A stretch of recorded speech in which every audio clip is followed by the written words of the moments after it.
Il y a une jubilation au silence, à la méditation. Peut-être que je lis beaucoup, je travaille beaucoup, j'écris beaucoup, je parle beaucoup, je fais beaucoup de conférences.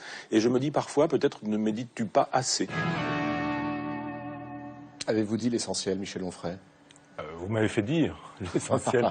Oui, sur la fin, oui, je pense que je ne médite pas assez. Il faut effectivement savoir se retrouver devant des paysages, devant des feux de cheminée, devant des levées ou des couchers de soleil, devant la mer, devant des grands moments de la nature comme ça, pour se retrouver vraiment avec soi, plus que lire les bibliothèques ou avaler les œuvres complètes. On met toujours les livres entre soi et le monde, et je pense que moins on met de livres entre soi et le monde, mieux c'est. C'est un regret, parce que ça semble paradoxal hein, dans la bouche d'un philosophe qui produit énormément, qui anime toujours et sans relâche depuis maintenant une dizaine d'années cette université populaire de Caen qui, heureusement, depuis a essaimé un peu partout en France.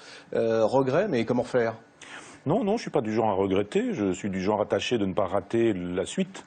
En me disant, bon, le passé c'est le passé, je suis pas nostalgique, en disant il aurait fallu, j'aurais dû, non, ça s'est passé comme ça, j'ai démarré le chantier de l'université populaire, ça m'a fait faire un travail considérable, il a fallu quand même lire beaucoup, et puis le corpus est limité, l'histoire de la philosophie c'est comme l'histoire de la musique classique, on refait pas des inédits de Chopin ou des inédits de Mozart. Donc, on va chercher une contre-histoire en revanche. Oui, et même quand on a fait ça, qui est une façon un peu de faire aussi l'histoire de la philosophie quand même, on a beaucoup lu, et à un moment donné on se dit, et alors ?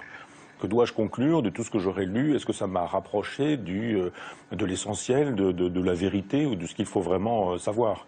Et puis, attendez, parce que ça c'est passionnant, quelle réponse apportez-vous à cette question? Vous qui avez tant lu, tant parlé, est-ce que ça vous a rapproché de la vraie vie, du savoir et de la vérité? Non, je pense que ça éloigne beaucoup aussi, des fois. Et que, par exemple, la mort de mon père m'a appris beaucoup plus de choses que la lecture de tous les livres que j'aurais pu lire sur la mort, par exemple, ou la mort de ma compagne. Enfin, je veux dire, des moments comme ça dans l'existence dans lesquels on apprend plus qu'en ayant digéré des bibliothèques. Et il y a des poésies.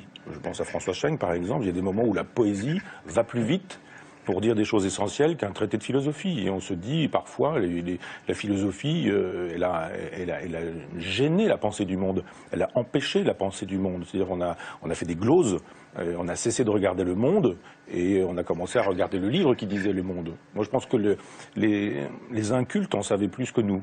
Les gens qui ne lisaient pas, les illettrés en savaient plus que nous, parce qu'ils regardaient la lune, le soleil, le halo autour de la lune, ça signifiait quelque chose pour eux. Les étoiles, ils pouvaient expliquer pourquoi les étoiles, comment, pourquoi le ciel couvert ou pas, pourquoi ces étoiles-là, cet endroit-là, etc.